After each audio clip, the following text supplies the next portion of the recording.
At Christmas, Dad sneered at my 8-year-old son. Not my grandson. Get out. He froze in silence, still holding his gift.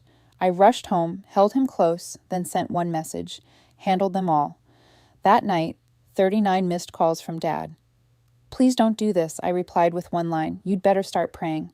I'm Cynthia, 32, store manager at a mid-sized home goods chain, the one with endless bins of candles and storage cubes.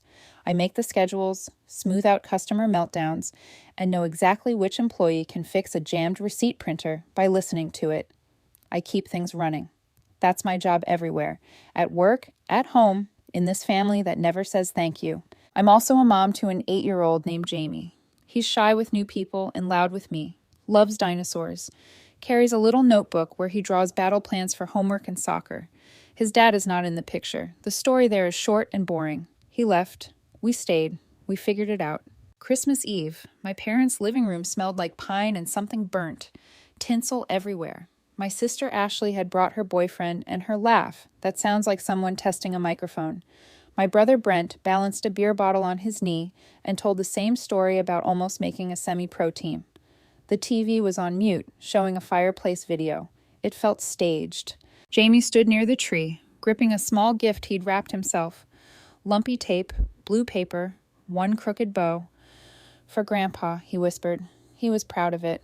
A mug we'd painted together. World's best, anything. The letters smeared in red. Dad took one look at Jamie and then at me. His mouth curled like he tasted something sour. He leaned back, arms crossed. Not my grandson, he said, clear enough that even the TV fire seemed to pause. Get out. The room went quiet, except for the crinkle of Jamie's paper bow in his fist. He looked up at me with that frozen face kids get when they can't decide if they should cry or run. I could hear my heartbeat in my ears. Dad, I started. He lifted a hand. No, I told you, Cynthia, we don't reward bad choices. You want to parade your mistakes in here every year and expect us to clap? Ashley snorted into her champagne. Brent didn't look at me. Mom stared at the tree like ornaments were suddenly fascinating. Jamie's fingers tightened on the mug box. He didn't speak. He didn't move. He just stood there, small and stiff, like a statue someone forgot to dust. I took the gift out of his hands and put it back in my bag. We're leaving, I said. My voice surprised me, flat, calm, like I was approving a refund. As I buttoned Jamie's coat, Dad added, Don't come back until you learn some respect, and don't expect help when the bills hit. On the porch, the cold air slapped us. Jamie finally whispered, Did I do something wrong? I knelt so we were eye level. No, you did everything right. At home, I tucked him in, held him longer than usual, and stared at the ceiling until the tightness in my chest turned into a plan. I sent one text to my best friend Lena. Handle them all. She replied within seconds. Say when. My phone lit up later. Numbers I knew by muscle memory. Dad, Mom, Ashley. 39 missed calls by 2 a.m. One text from Dad. Please don't do this. I typed back a single line. The first honest thing I'd said to him in years. You'd better start praying. I set the phone face down and finally slept. You don't get to a moment like that in one night. You collect it in small withdrawals until the account is empty. I started working at 17, paycheck at the grocery store, then cashier at my current chain, moving up until I was the one with keys and the safe code. My parents taught me independence by building a tab with my name on it. You're the responsible one, Mom would say. You know, we wouldn't ask if we had options. That's how it always began. After Jamie was born, I took the open to close shifts and the early trucks. I learned how to nap in 30-minute blocks.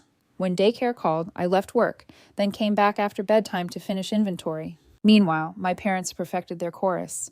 Family helps family. It just never flowed in the other direction. It started with my mom's dental emergency. Just a bridge, she said, handing me a paper with a number I had to read 3 times. I'll pay you back when the tax return comes in. I paid. The tax return never materialized. Then Dad's truck payment. Work tools, he said, even though the truck was new and the tools were decorative. I paid again. Brent needed a little boost after losing yet another job.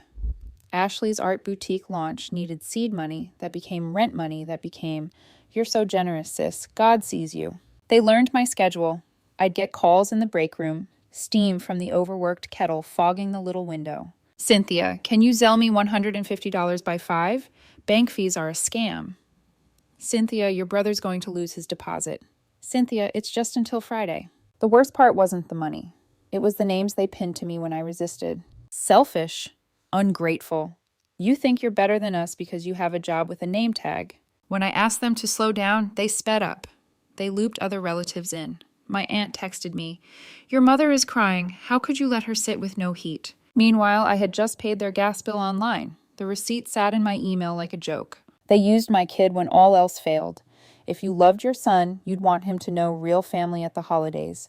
Grandparents should be allowed to spoil him. Spoil translated to photos for Facebook and then me Venmoing the overdraft fee on their gift. I kept spreadsheets. Sounds ridiculous, I know. But when you're bleeding, clarity is oxygen. I logged every transfer, every cash withdrawal, every just this once. Color-coded blue for mom, green for dad, yellow for my siblings, red for family emergencies that were just tickets to nonsense. Over 4 years, my total hit a number that could have been a down payment on a tiny house. Whenever I tried to set a line, they found a loophole. You won't help your own mother after all we did for you? What they did for me, according to them, was keep a roof over my head, in the same tone they used for let you breathe air. The day the little moment that changed everything arrived, it wore a ribbon. Jamie brought home a flyer. Holiday concert at school. He'd circled the date and written, "Mom, come," in pencil, with a star. He'd been practicing Jingle Bell Rock until it invaded my dreams. That same week, Ashley borrowed my card to avoid a decline in front of a client. She promised to put it back. 2 hours later, my phone buzzed. 3 transactions at a boutique I couldn't afford to walk past. When I asked, her reply was a picture of her in a coat with the caption, "Don't be dramatic." I turned the card off while standing in aisle 14 in front of the seasonal throw pillows. 10 seconds later, Mom called. Ashley is sobbing.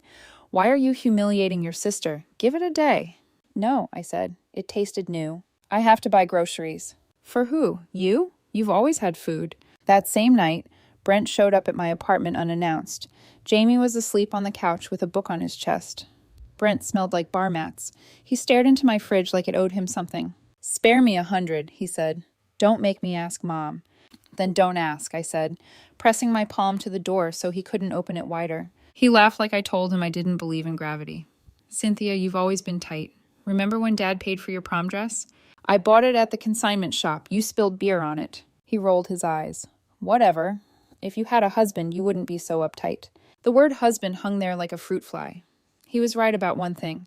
The absence in my life had become their favorite excuse to take more. And then Christmas. Dad's sentence over Jamie's head. "Not my grandson." The ugliest version of a message I'd been living in softer fonts for years.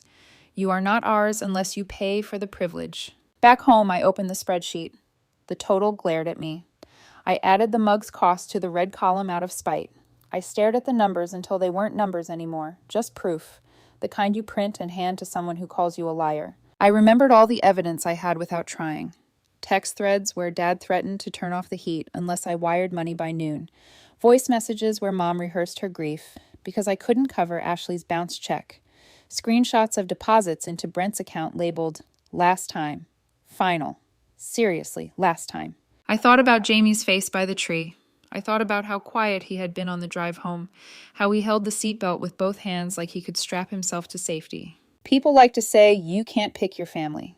They forget to mention you can choose your boundaries. That night, I chose. I didn't wait for a calm day. There hadn't been one in years. I opened the family group chat, the one titled Fam Bam, that had mostly become a bill collector with emojis. I typed, "Effective immediately, I am done funding adult emergencies.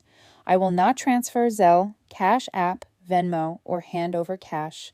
Do not show up at my door unannounced. Do not involve Jamie in your requests. All prior loans are forgiven because I'm tired of chasing ghosts.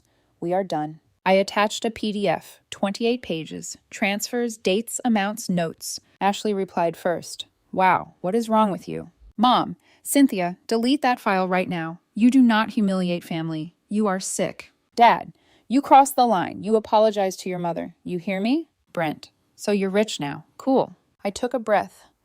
"Do not contact me unless it concerns a true emergency involving physical safety. I will verify any claim before responding. I am blocking numbers after this."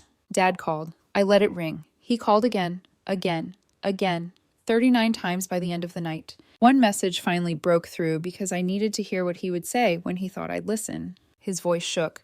"Please don't do this. People will see. Family will see. You'll make us look bad." There it was. Not pain, image. I texted one line back. You'd better start praying. Then I tapped block on every name in my phone with my last name, plus a few with my last nerve. Silence is loud when you're used to begging.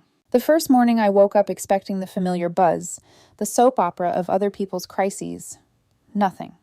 The apartment felt bigger. Jamie padded into the kitchen in dinosaur pajamas and asked, "Are we still doing pancakes?" "We are." We did. We ate them hot. Not in the car. Not with my phone on the table like a bomb. At work, I relearned my job as something that belonged to me. I trained a new hire without sneaking texts under the counter. I took a lunch break in the break room and actually tasted my sandwich instead of gulping coffee while transferring money. Lena slid into the chair across from me and raised an eyebrow. "You look 10 pounds lighter." "More like 200 pounds of family," I said. We built a plan.